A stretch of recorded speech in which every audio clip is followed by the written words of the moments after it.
Here's 5 tips for non-judgmental listening brought to you by Mental Health First Aid. When trying to have difficult conversations, it's important that we keep a positive attitude and open mind. So number 1, reflect on your own state of being. It's difficult to have a conversation with someone else and be truly empathetic if we're dealing with our own dramas. And we do all tend to have our own dramas. So be sure to sit with yourself, reflect on your own feelings and attitude at that moment, and decide if it's the right time to sit with someone and have a serious conversation. Adopt an attitude of acceptance, genuineness, and empathy.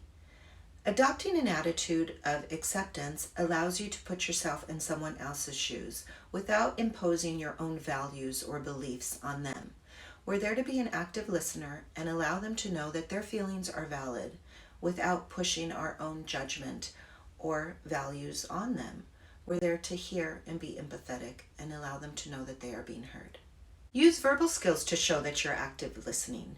You can ask questions, or you can just give statements like, "Oh, I see. Okay."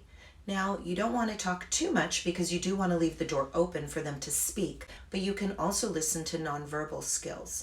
Maybe body language, if they move away, they're uncomfortable, or you in return can give comfortable body language like you're listening. You can lean in, or if you're comfortable, you can touch the leg or the arm.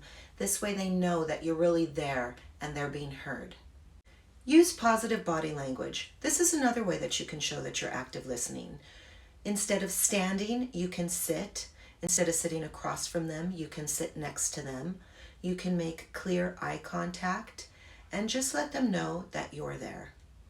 Recognize cultural differences. Now, this is a big one.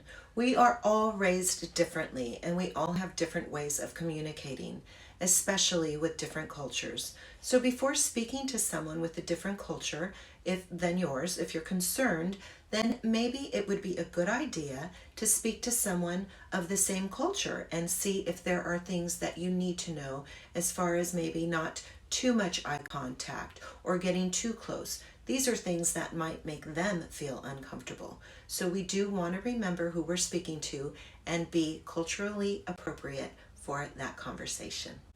I really hope this helps you be there for a loved one or a friend in need and gives you a little insight on how you can be a better active listener. Thank you.